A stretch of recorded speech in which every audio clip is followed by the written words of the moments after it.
I feel like I'm losing my mind. Is everybody in the world blind? Please, Lord, give me a sign, a sign. I feel like I'm losing my mind. Is everybody in the world blind?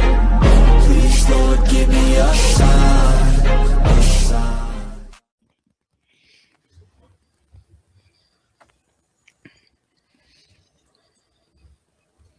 Welcome. All right. Now, son, Craig, your mama told me you got fired today. How you get fired on your day off? No, I'm sorry. Welcome to Total Apex Media Podcast. Of course, I'm your host, Corey. Joining me, as always, is Molly, Michelle, and Brandon. There is no Andrew tonight. We buried him somewhere. Find out where at the end of the podcast. We're supposed to say anything. He's on a secret mission. You're supposed to keep it a secret. They have to, but they're going to know by the end of the podcast. That's how they stick around. Oh, yeah, Secret mission. Good grief. How's everybody? Andrew before the hour's up. How's everybody doing tonight? Good. Yeah. Anything special going on with you guys? No. I fixed my well because I was out of water for 2 days. Oh my god. Yeah. You're not joking, people. I'm not joking. I'm not joking. It was very tragic. Thankfully, I got it mostly done for free because my cousin came and helped me fix it. Yay! Nice. Yay for Molly's cousin. Yeah. Yeah. Unsung hero. Love him. Shout out to Molly's cousin. He's Yeah. probably not watching, but shout out anyway. No. Nah, he's asleep. He's asleep.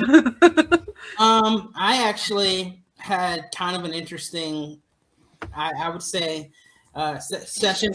First off, I go to therapy, everybody. So I'm throwing that at everybody. If you need therapy, go to it. All right, everybody has wonders.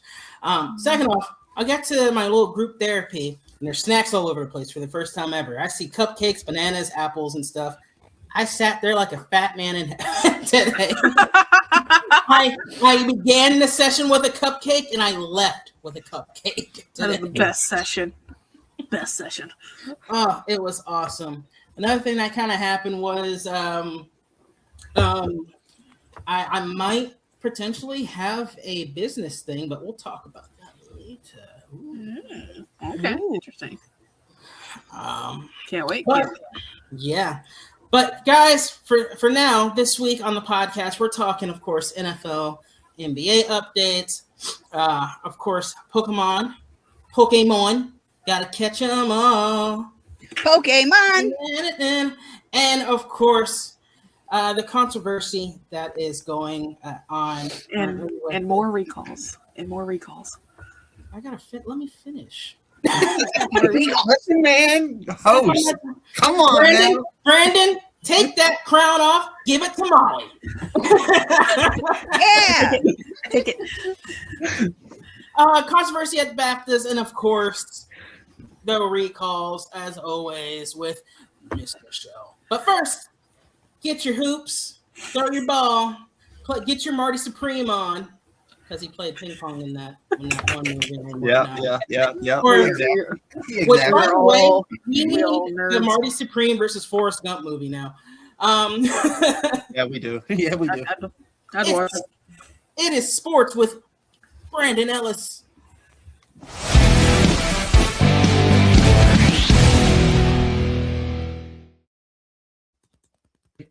We're going to start off with some sad news in the world of the NFL. Former Cardinals and Vikings receiver Rondale Moore unfortunately passed away over the weekend at the age of 25. He was struggling with some mental health stuff, and it apparently was ruled a self-inflicted gunshot wound. Indiana over the weekend. It's hard to tell still because it's ongoing still investigation.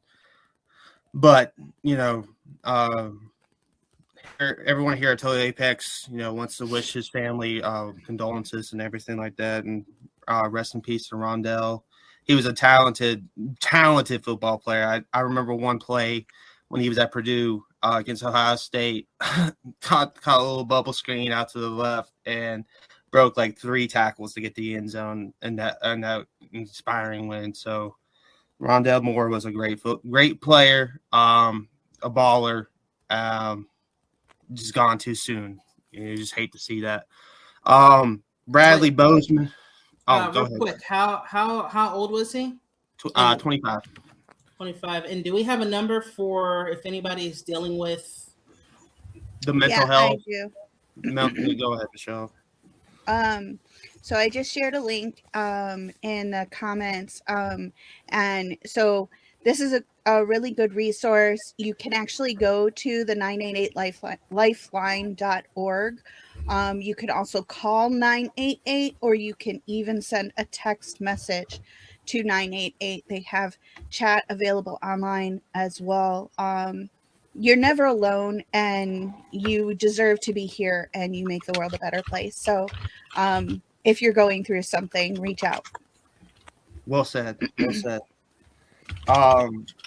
Next topic, Bradley Bozeman, former Chargers center this past season, has announced his retirement from the league. He's been a longtime veteran at that position. And O-line play, you see these retirements happen, a lot in the offseason. So great career from Bozeman. Was a good center. And also in that same through line of offseason moves update, Kyle Pitts will be Atlanta Falcons tight end will be franchise tagged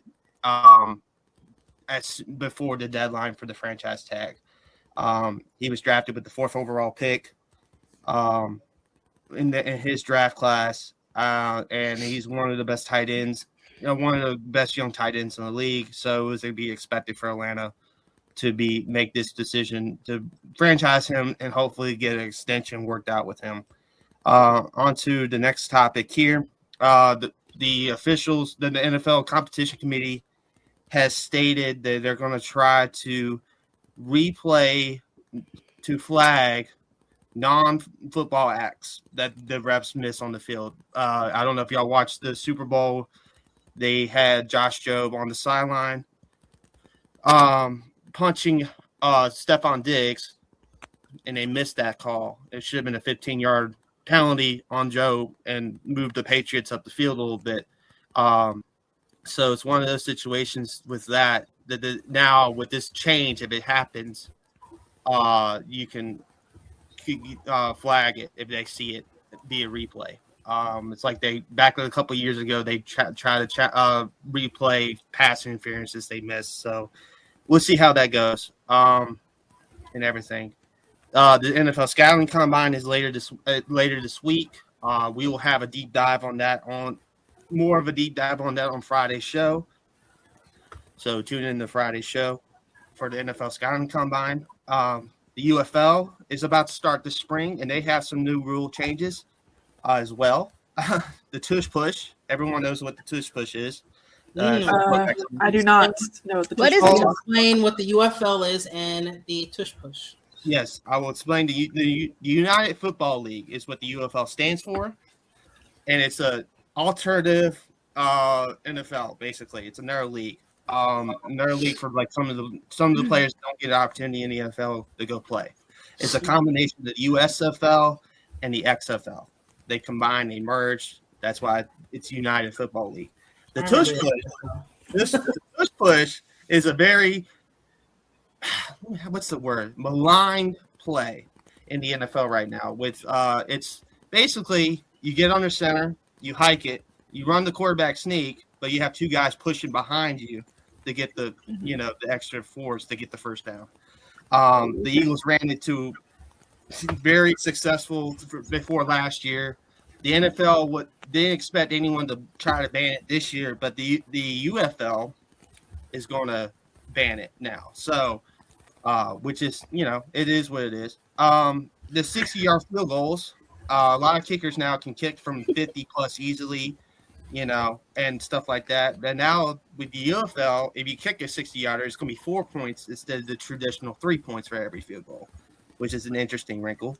Another interesting wrinkle they're going to do is no punting from inside the opponent's territory once you cross the 50. So no punting, you have to go for everything, which might create more field goal opportunities from 60 plus to get the 4 points, or more big plays down to try to get the big play down the field, or arm punt. It might still be an arm punt. But the next topic on the docket is the Detroit Lions were officially announced to play Munich, Germany. And Amon-Ra St. Brown has his heritage is from in Germany, so it'd be a homecoming for him. And the Lions next year will be the home team for that Munich game. So keep an eye on the schedule when it comes out in May to see who the opponent is. But on to the NBA and WNBA updates from this week. Last night we had two of the top contenders in the league in each conference play each other last night. And the Spurs 114-103 win over the Detroit Pistons in Detroit last night. What a game there between the top two teams. The Pistons showed that they were going to be physical with Wembanyama all night long, but it didn't matter, for them. And then Stephon Castle had a big game as well to contribute to that big victory for the Spurs. The Spurs, they're just one of those teams, man. They're going to be a threat for the Thunder in the Western Conference. Meanwhile, the Pistons, they're still going to be the top Eastern Conference teams. Last night doesn't change anything. It's just tough to guard Wembanyama. Like you have to have like three people on them, and it still don't matter. So there's that bit of news. The WNBA has set a deadline for the CBA. The CBA, the collective bargaining agreement, has been going on for so long, as most people know. It's been going on way too long, and they want to try to get the season still on track. The deadline is now March 10th. They get the CBA agreed upon. And even when they get the CBA agreed upon, they still have to do the expansion draft for the two new teams in Portland and Toronto. Have to get the expansion draft done and free agency done. And then they will go on to their normal swing of things of the draft and training camp and all that stuff for the May start date. So hopefully, cross our fingers, because the WNBA has been popular the last couple of years with Caitlin Clark and Paige Beckers arriving to the league, and hopefully we get some WNBA basketball starting on time. If it don't get past 5 to 10, you can expect like a lockout. Now moving on to the Winter Olympics update, the final update. Norway won with 41 medals overall. Norway had an excellent Olympics. But the big story is the Team USA. They finished second in overall medal count with 33 and set a record for 12 gold medals for a singular Winter Olympics performance, including winning for the first time since the Miracle on Ice a gold medal in men's hockey. That game was phenomenal on Sunday.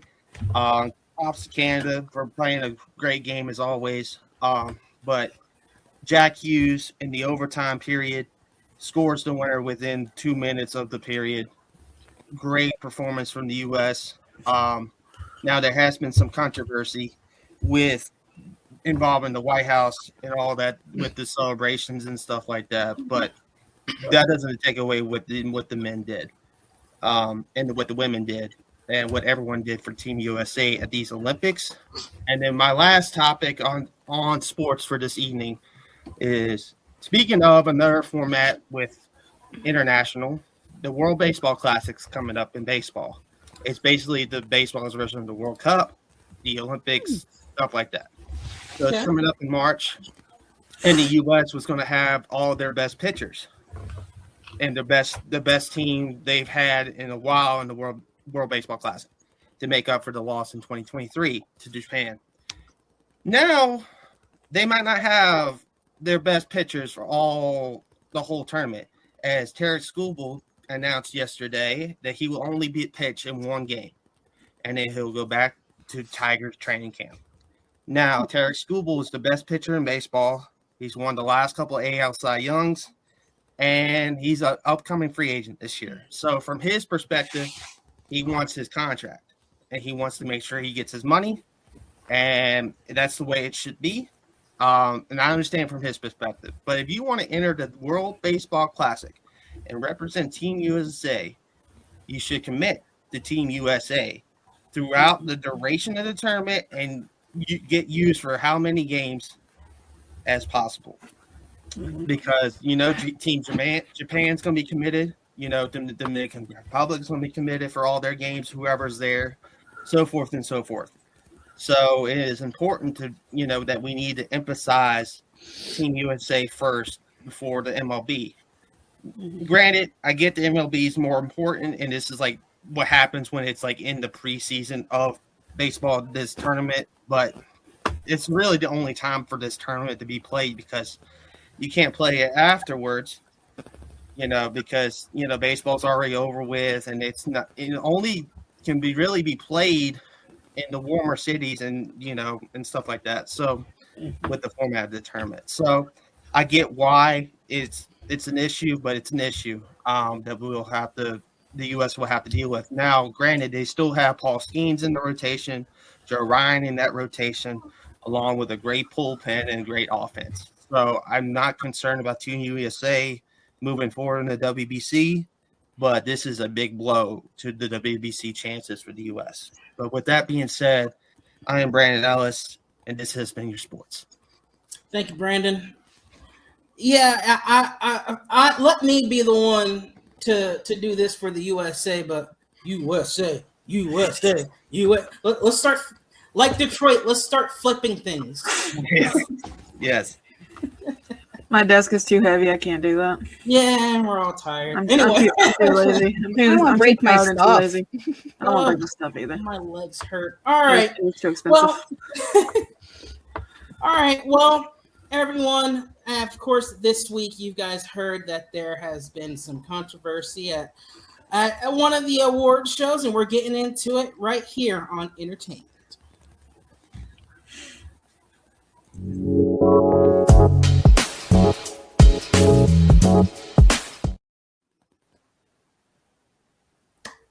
The BAFTAs happened over the weekend, and while we should be talking about one battle after another, winning about 6 awards, or Robert Aramo's Mayo's surprise Best Actor win, we're not tonight. Instead, we're focused on what happened when Michael B. Jordan and Delroy Lindo took the stage. Now, fair warning, this has to do with a word that a lot of people don't enjoy.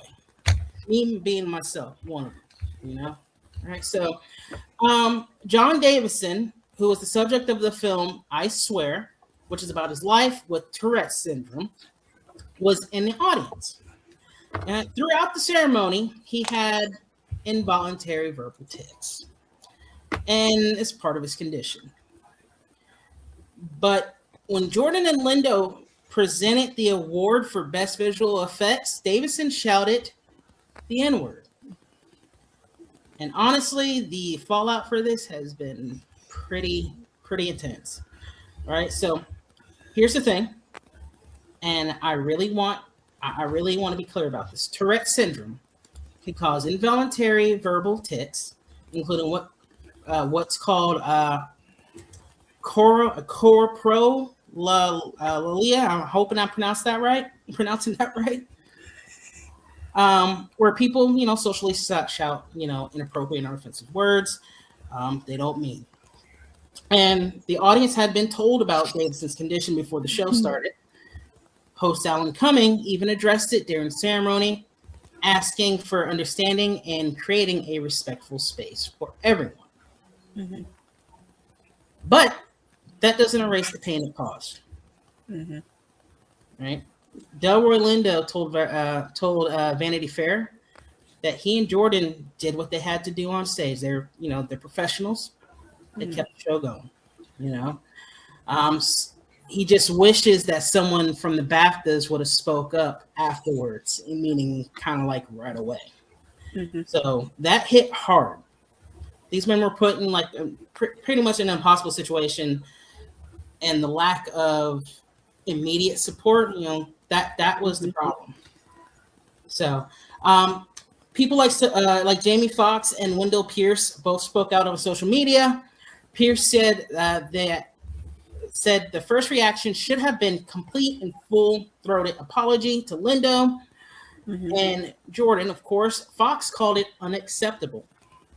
And, and I'm not going to lie, they're not wrong. These people are hurt just by that. And I think they're more probably hurt by not him actually saying the actual word itself, but how it's been handled from what I'm seeing. The BBC also, of course, dropped the ball. They aired the ceremony with a 2-hour delay, but didn't edit out any kind of slur. So they literally, this was an award show that's on the other side of the world, if everybody understands. Yeah. But it's one of those things where it's like they should have been on the ball, because they know that they're going to re-air it on something like BBC iPlayer, for other people to watch, people who can't, who either have that service on their computer over there, or for people who, can get that service here in America. So, yeah. BBC, of course, has removed it from the iPlayer. Don't know if it's going to be back on the iPlayer anytime soon. Of course, Davidson released a statement saying that he was deeply mortified, and I'm sure he is. Honestly, I'm sure he is mortified, and that his tics are involuntary and don't reflect his beliefs. Emma McNally, CEO of Tourette's Action, emphasizes that tics aren't intentional, and a call for more education and compassion. And of course, she's right. This is a complex situation, but complexity doesn't mean we ignore the very real impact on Jordan and Lindo. Yeah. At the very least, they should have been issued an apology from all parties involved. Right. Right. Office of course, issued their own statement and has begun a comprehensive review of what happened. Of course, this has caused one of the jury members to resign over the organization's handling of this. The whole situation, of course, is messy, and it's just honestly, it's been two different, like, people have two different sides to it. Some people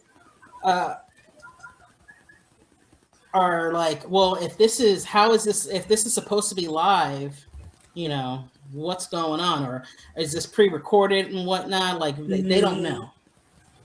So, how are you guys feeling?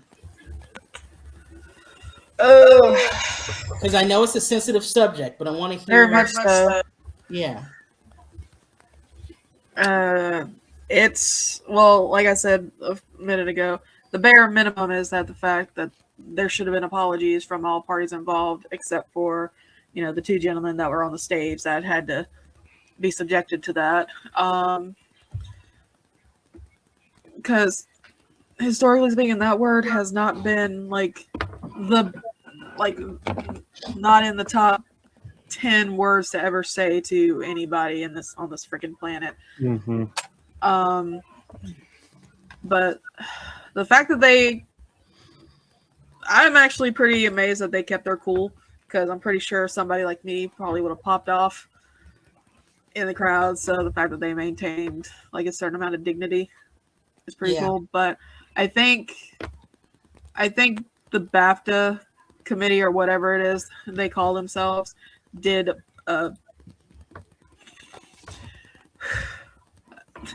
very poor job. There you go. There you go. A very poor job of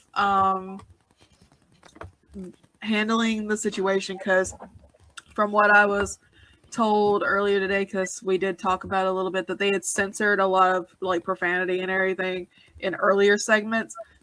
Why didn't they censor it for the live in this? Because there's always going to be a delay in a live showing of anything. It's just the way the lines work and how the internet works for a lot of times.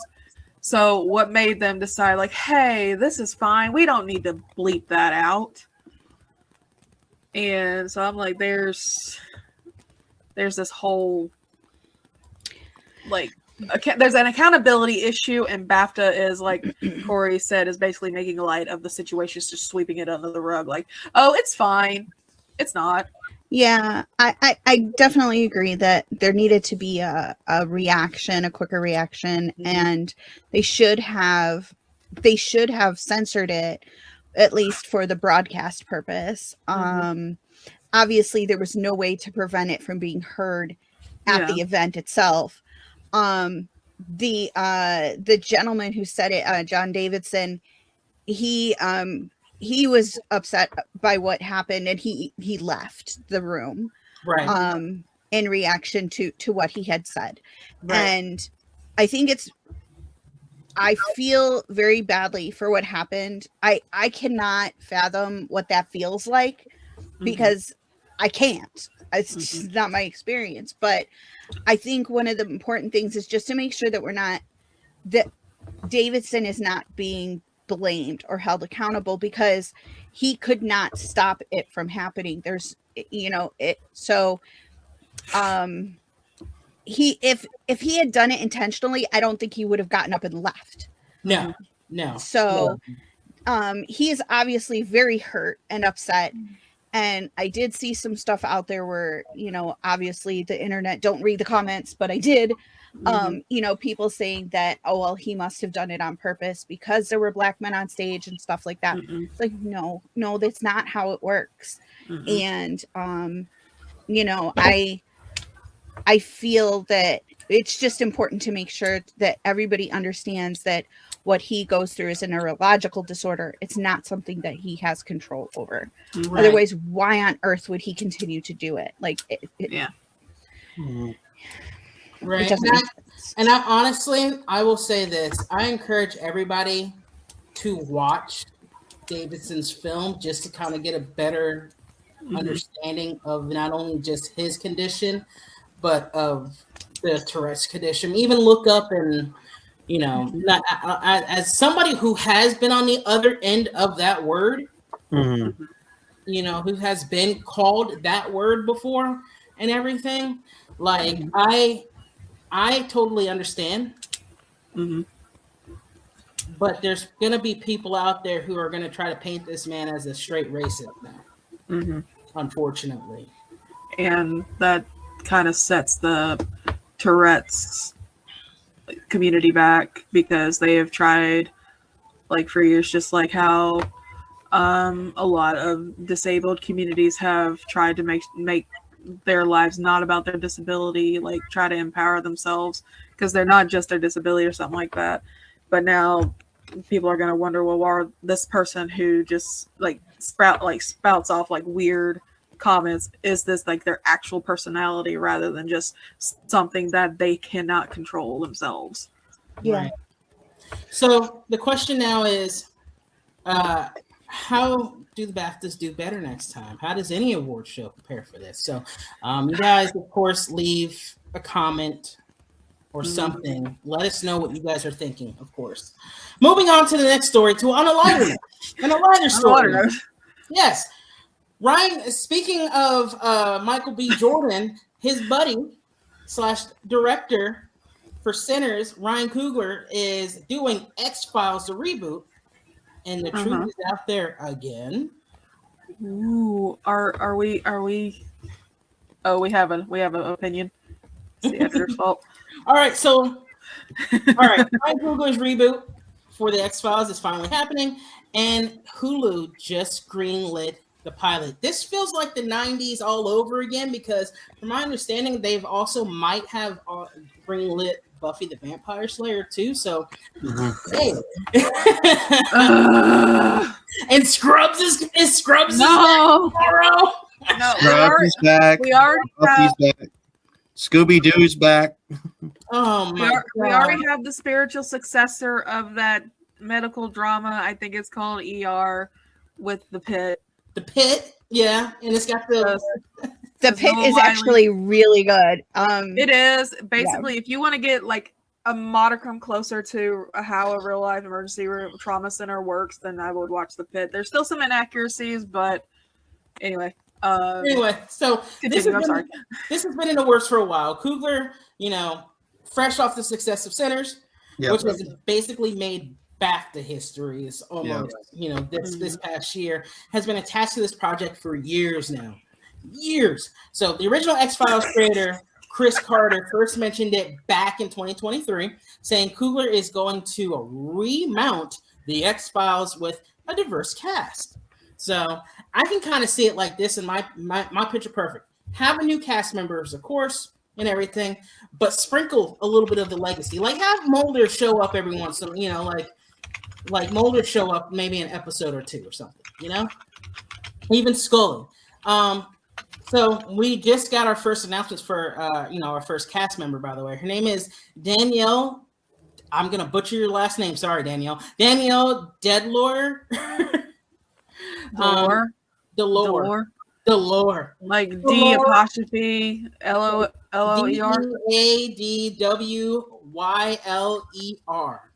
I'll have to have that written out so I can help you out, but my auditory stuff doesn't work like that.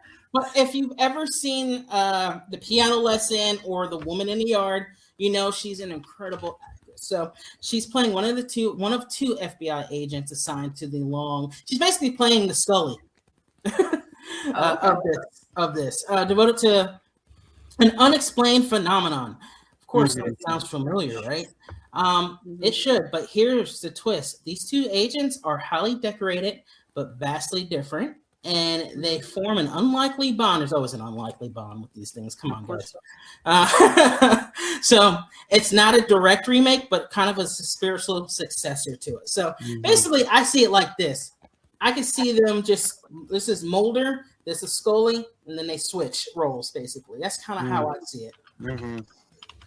Is this going to be TV or is it going to be movie? It's going to be a Hulu series. Okay. So Coogler is writing and directing the pilot, and Jennifer Yale, who worked with him on C and the Copenhagen test, is coming on as showrunner. Chris Carter is an executive producer on it, which of course feels right. He's passing on the torch to a new generation while he keeps his hands on the franchise. So he's going to have some kind of hand in it. I mean, you can't do a show without the series creator, right? Yeah, right. Right. Coogler talked about this project on a podcast last year and said, quote, some of those episodes, if we do our job right, will be really F-word scary. Oh. Yeah, he said somebody wash his mouth out with soap. That's what I don't see anything wrong with that. Oh, my freaking ears. Of course you don't. Of course, that's what we want to hear, of course, right? So he even mentioned speaking with Gillian Anderson about the reboot, which is a nice touch. So no words whether David Duchovny or her will be involved in this, honestly. I'm excited to see what Coogler does with this. What are you guys thinking so far? Have you guys ever watched the X-Files before or any of the movies? So go ahead. I loved the X-Files as a kid. So so for me, Coogler on it, like it's a home run. Like Coogler has touched everything he has touched in the world of entertainment has been phenomenal. So I can't wait to see what he does. Okay. I watched a couple of episodes of the X-Files, when my parents weren't around to turn the channel, I guess you could say, when I was younger. But just because I grew up in that time period, it was just a societal norm that you knew about it, even if you didn't watch it. I'm more worried.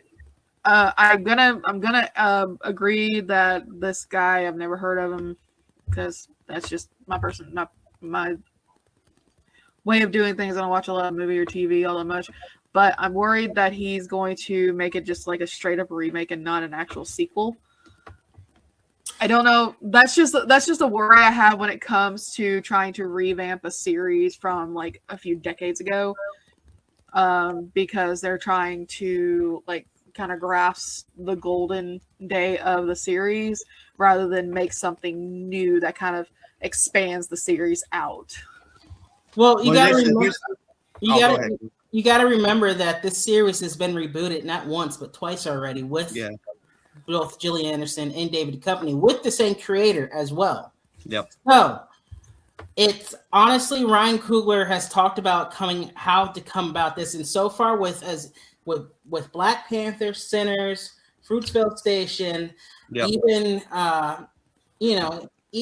let's see what else he's done a bunch of stuff.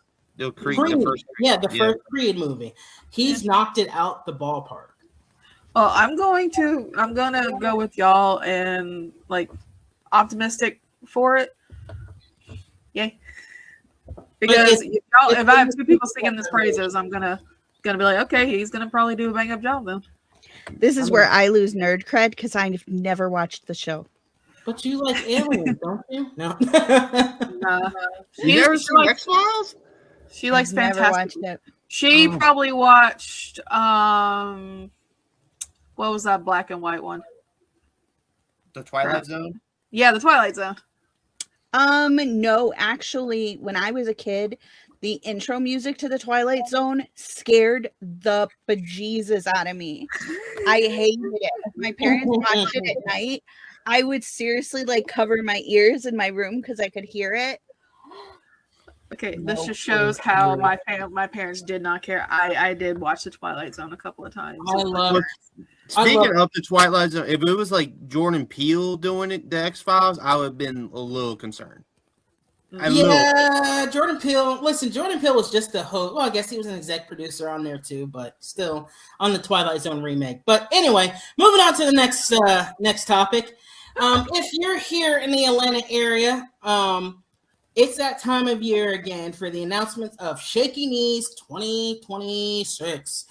Of course, if you don't know what Shaky Knees is a music festival that is held here every year with some of the best acts in music.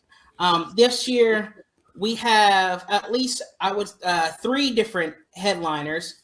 On Friday night, The Strokes. Mm-hmm. On Saturday, 21 Pilots. And for the piece of the resistance, for that little sprinkle, the Gorillas. Ooh. On Sunday. I'm more impressed that they have Coheed and Cambria on there. I know a lot of those people. I just know Coheed and Cambria. They're one of my favorite bands. I'm impressed to have Danny Elfman there. That's the other thing. I was like, what is Danny Elfman doing there? Yeah, I do recognize some things. I recognize Danny Elfman, Jimmy Eat World, and Japanese. I was about to say, if nobody recognized Jimmy Eat World, I'm actually shocked that you had a childhood. Mm-hmm. I mean, you know. But honestly, Shaky Knees to hip hop and R&B. Of course, besides those bands, Prodigy showing up. LCD Sound System, Modest Mouse, Japanese Breakfast, Santi Gold, and of course, my favorite, Wu-Tang. Wu-Tang Gang ain't nothing to mess with. Wu-Tang Gang ain't nothing. Come on now. Careful, we don't want to get copyright striked. No. Man, we're not going to get copyright strike for me doing that. We have to have actual music to do that. Besides that's the chant that all of them do, so all the fans do, so it's no big deal. See, right. I don't know any of this stuff. Of course, I'm so old. Pre-sales for these tickets start this week, February 26th at 9 a.m. From my understanding, they're only opening it for like an hour, so make sure you're on there early. And then, of course, if you want to hear my favorite band, they're coming out with their album pretty soon on the 27th, which is the day after the 26th. The Gorillas with their new album, The Mountain. So check that out. Oh wow, Mm-hmm. they're still putting out new stuff. They're still going. Yeah, they're still going. Going strong. If you ever get a chance, look up each phase that they go through for each album and whatnot. It's amazing. All right, and finally, our last story for entertainment. We don't even have this. Evil Dead Wrath has just started production, and Evil Dead Burn has not even come out yet. They're making sure they get their Evil Dead going. Exactly. So, Evil Dead Burn, of course, comes out July 24th, and Sam Raimi, of course, this has been Sam Raimi and Bruce Campbell's baby since they first began. Since they did their short film, I think it was Cabin in the Woods, if I remember correctly. If you haven't seen any of the Evil Dead series, of course, the original series follows our hero Ash Williams, who deals with a book made his skin, and that basically turns his friends into deadites. This is my boomstick. Yeah. Yes, I know this one. The last movie that they did was Army of Darkness together, as far as that series, and then did Ash vs. the Evil Dead. There was an Evil Dead reboot that didn't have anything to do with that Ash character in 2013. And then, of course, recently we had Evil Dead Rise in 2023, which is just set in the world. So a lot of these movies are set in the same, I would say maybe the same world, but not necessarily dealing with the same character. Didn't they do a series for a minute? Ash vs. Evil Dead. Yeah, that was okay. Evil Dead. Yeah. It had wasn't Lucy Lawless in it? Yes, she was. That's why she knows. That's why she knows. That's one of her goddesses right there. I love Lucy Lawless. If I could meet someone, I'd meet her. Bad. I mean, legit and valid because she's an awesome person. I got yelled at for cussing too much. I can't do it anymore. Question. Who's the dude in this like oval picture over here? That is Mr. Ash Williams. Okay, how much you want to bet that Bruce Campbell? How much you want to bet he got chosen for the role just because he could do that face? Nope. They actually, if you go back, he's been with the series since the movie came out in like the early 80s, but they did that film in 1979, if I remember correctly. Yeah, the short film, yeah. Yeah. So he's been with it forever. They're like this. They grew up together. Yeah, Sam Raimi and Bruce Campbell are like, close as Corey mentioned. I do recommend 2 Bruce Campbell movies before I move on. Bubba Hotep, where he plays Elvis, and the late Ozzie Davis plays JF Kennedy in it. Black man playing JF Kennedy, which is crazy. Yeah, it's crazy. And then My Name is Bruce. Yes. Bruce Campbell plays himself, and he gets recruited to take out an ancient mummy in a small town. I haven't seen either of those. Those are on my list right now. Yes. But that's it for entertainment. You guys, of course, head over to Total Apex Entertainment. Let us know what you guys are thoughts on each one of these topics and everything. And now, from one industry standard to another, here is gaming. Oh, here's my thing. Where's my thing?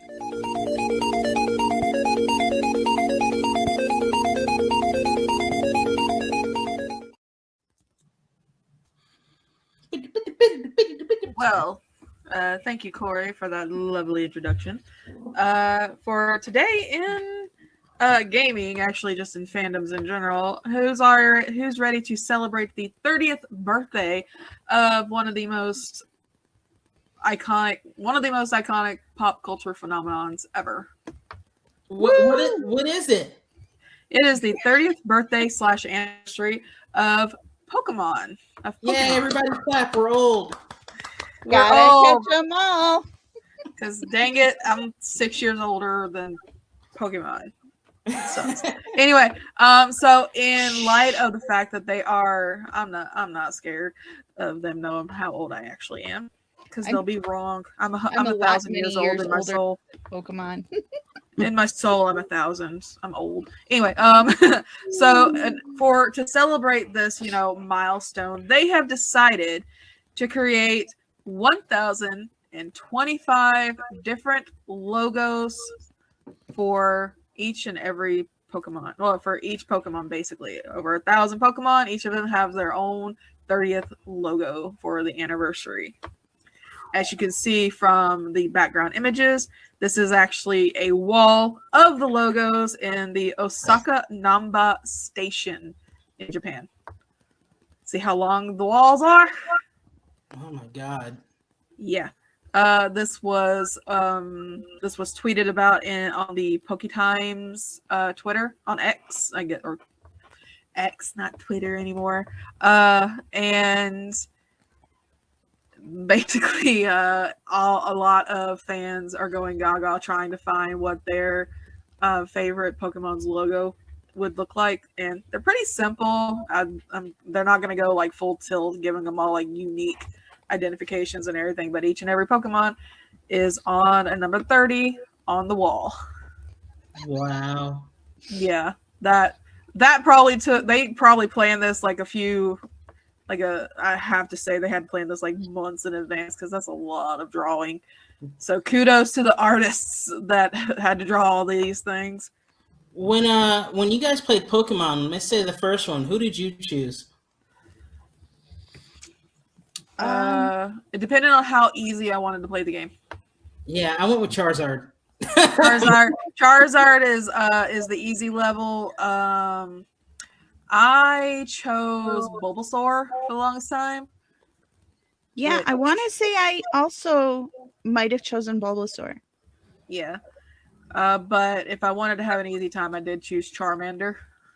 Charmander, man. That's the easy level. That was the easy level. But yeah, I did choose Squirtle a couple of times. I like to pick and choose. It just depended on my mood when I restarted the game. Yeah. Now, if Pikachu could have been chosen, I was a Pikachu nerd.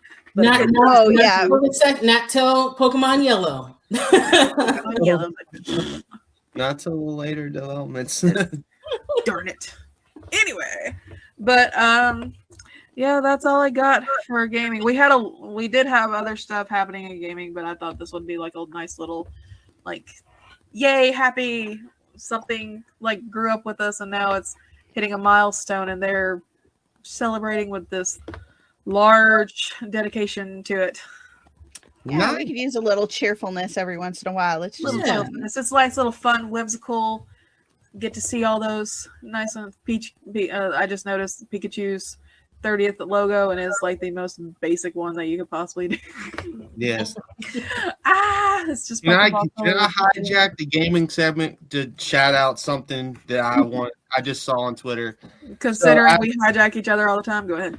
All right, I'll go ahead and hijack. So this is in sports gaming news. Adam Jones, former Baltimore Orioles center fielder, former Baltimore Orioles center fielder, has announced he'll be a new legend in MLB The Show 26. Oh, really? Yeah. New legend, snap. Adam Jones, one of the best Orioles of all time, will be in MLB The Show this upcoming season. I don't think I played any of those kind of games in a minute. Like we used to play when I was younger. It used to be like a lot of like NBA or NFL. You know, yeah. Madden. Give me his name again. The Madden. But I'm a huge Adam Jones fan. Speaking of the WBC that I mentioned earlier, he has one of the most iconic plays of the 2017 World Baseball Classic. Robin, his teammate at the time, Manny Machado's home run. Crazy play. So when you pre-order today for MLB The Show, if you want to play, if you're a Baltimore fan, you want to play as Adam Jones. So hey, you want to write an article about that and put it on gaming? I mean, I could, but I just the time on sports is so much. Darn it. Okay, that's fine. I'll find someone else to do it. But that's all we have for gaming. Thank you for that little side tangent, Brandon. Always good to know about more gaming stuff from other people's perspectives. Yeah. Well, thank you, Molly, for the gaming news. From living in the world of Pokemon to just living. Here's living.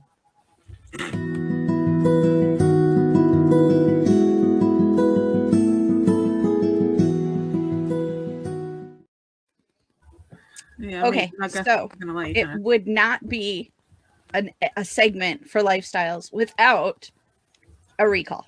Recalls! Or two. Not the fried rice. This is Trader Joe's frozen chicken fried rice. Yes, Trader Joe's. First, let me say this, Molly or Michelle. Every time I had a recall at Food Line, when I worked at Food Line, I was so upset. But go on.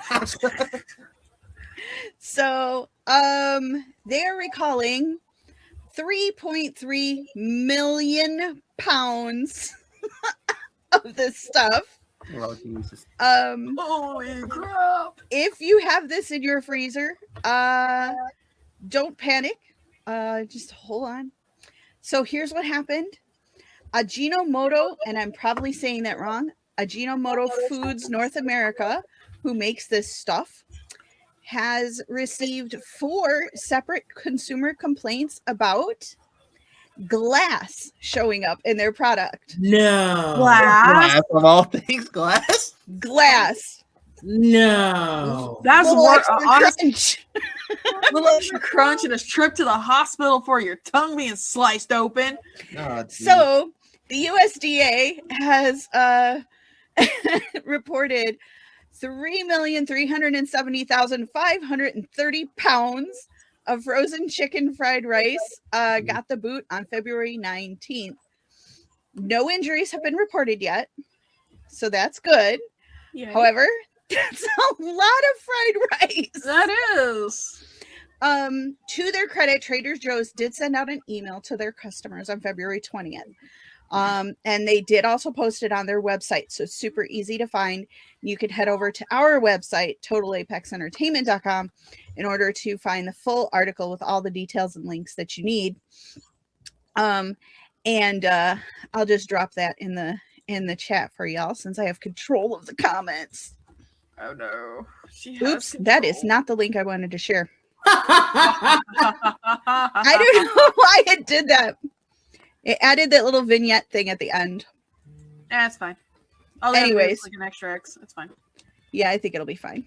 So anyways, so most of this product, let's see, it was distributed to Trader Joe's all over the country.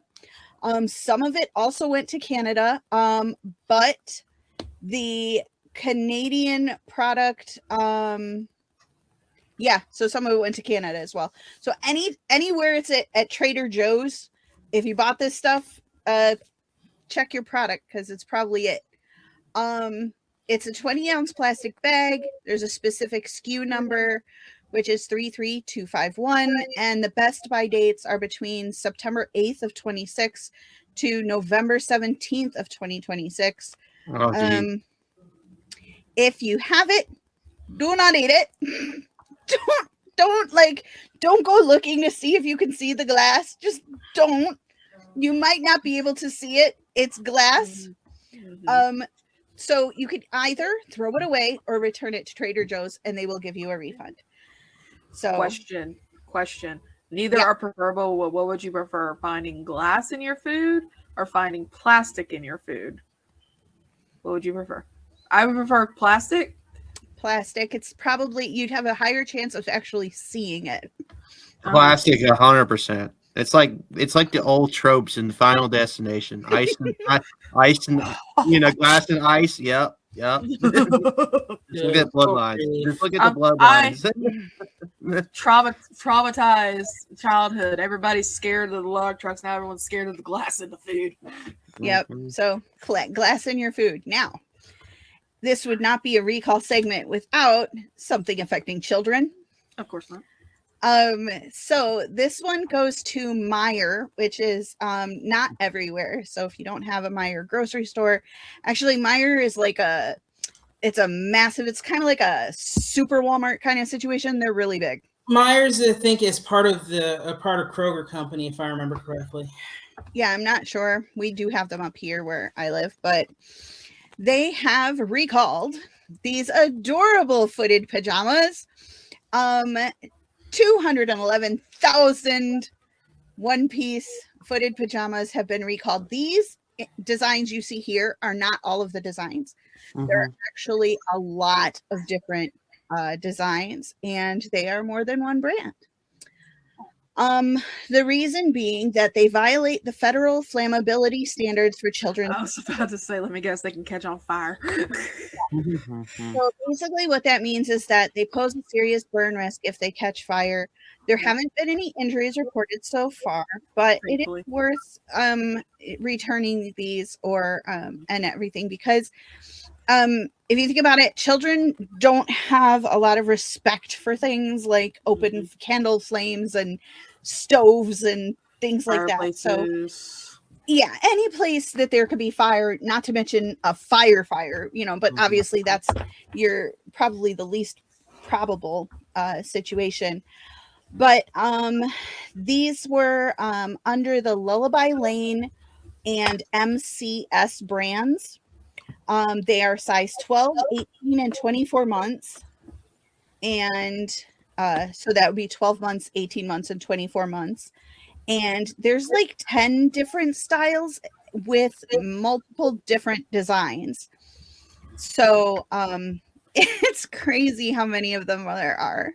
There's just the recall site, just the list goes on. And then there's pictures of all of them and that's on Meijer's website. And again, we do have the link available through our article, which you can find at Total Apex Entertainment. Shouldn't there be like a checklist of like proper fabrics to use in children's clothes, and that one of those check marks should be make sure material is not flammable? Yeah, you would think so, but I mean, obviously the material is going to be flammable there, and there's no fireproof pajamas, but there are certain standards for them to be, not catch fire and like completely erupt into flames instantly. Make sure they're not atrociously flammable. Exactly. Let us have time to keep the fire out. Fireproof pajamas. There's fireproof other stuff. They need it. Someone needs to make it. Fireproof your baby. I mean, it's your baby possible. Now. But the way you'll identify them is, of course, you purchase them. If you purchase them at Meijer, and if check the tags, that they would be Lullaby Lane or MCS. And then the tag will also say made in Thailand. And it'll have a style number, which again, you can find all of those on our website and on Meijer's website. Yeah, I mean, children's safety, it's just, you don't want to mess around with it. They were between $5 and $12, and they were sold between December of 2024 and October of 2025. That is a huge gap right there. Holy range. Oh gosh. Why did they now just get it's February 24th, 2026, and they're just now recalling it? Oh geez. Yeah. So it's it's definitely something you want to check into if you might have any of these in your child's dresser.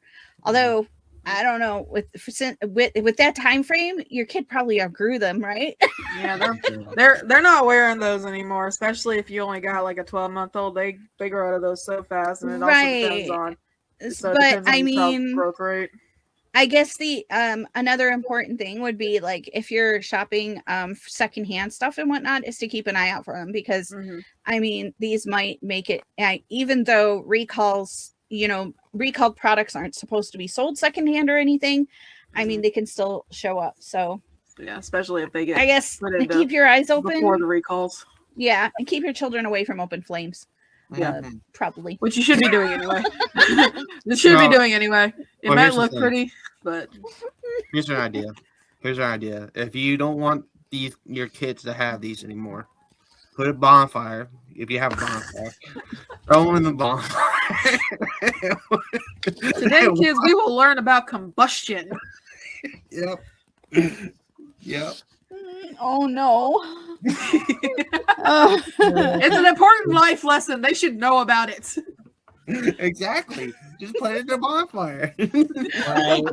That's what I have for lifestyles, but I just do want to bring up one thing that should have been in entertainment. The Voice is back.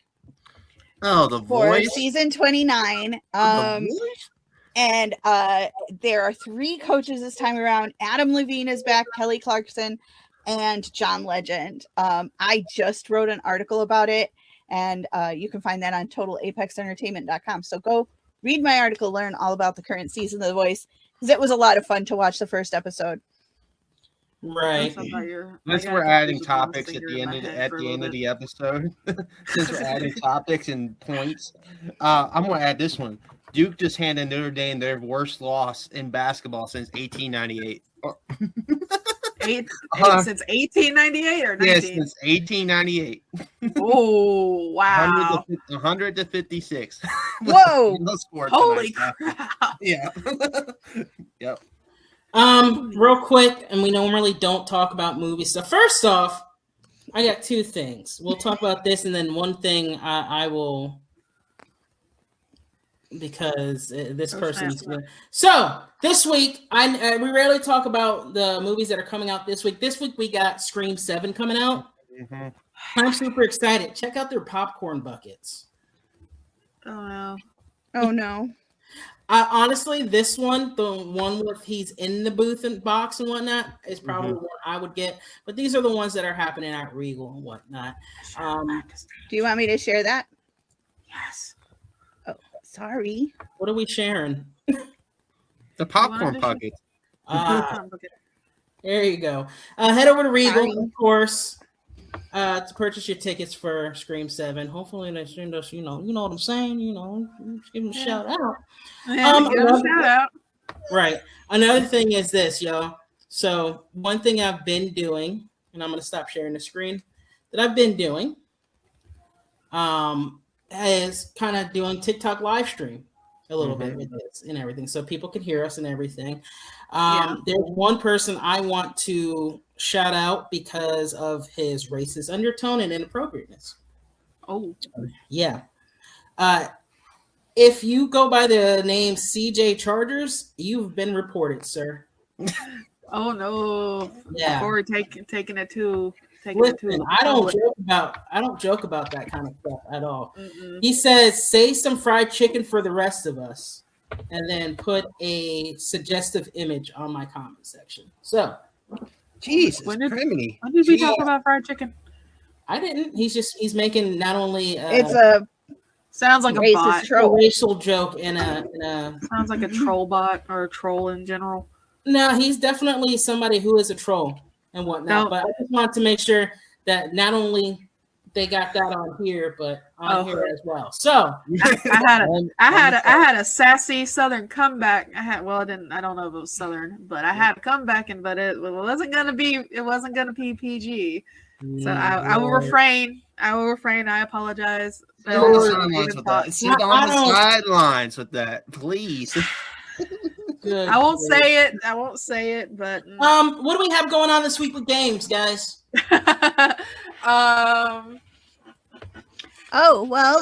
Yesterday we streamed Real Face of a VTuber, and that game is getting really, really good. It's gone much longer than I anticipated. And I've also been streaming Star Sand Island on Thursdays. Yeah.